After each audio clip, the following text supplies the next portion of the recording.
Hey there, I would like to show you how we at Team Sum are redeveloping the urban fabric of our post-war neighborhood. In order to improve the quality of our post-war tenement neighborhood, we have created a redevelopment strategy consisting of 3 proposals. The first proposal focuses on the renovation of the existing tenement flats, so they meet current energy and comfort standards. The second proposal has to do with our densification plan, and that adds the top-up apartments on top of any existing tenement flat throughout the Netherlands, without the need of additional structures. Our third proposal transforms the neighborhood over a span of 50 years into a symbiotic, attractive, affordable, net positive, and car-free neighborhood. So let's dive a little deeper into our renovation plan. In order to make the existing tenement flats meet current energy and living comfort standard, we are doing a shallow and efficient renovation of the tenement flats. They will become the base of our densification plan. Our second proposal, the densification plan, makes sure that the transition towards a sustainable and symbiotic built environment becomes attractive to both residents and investors.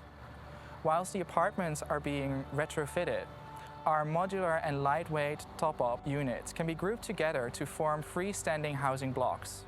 This ensures that residents have a comfortable and familiar place to go to while their apartments are being renovated. Furthermore, this strategy provides the housing association with an interesting and reliable housing opportunity on their own doorstep.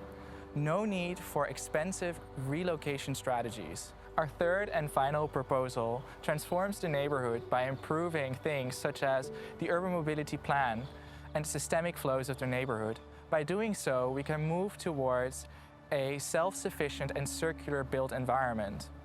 Some of our key interventions are the gradual transition of the heavily car-used roads into shared spaces where only cyclists, pedestrians, and service vehicles can go.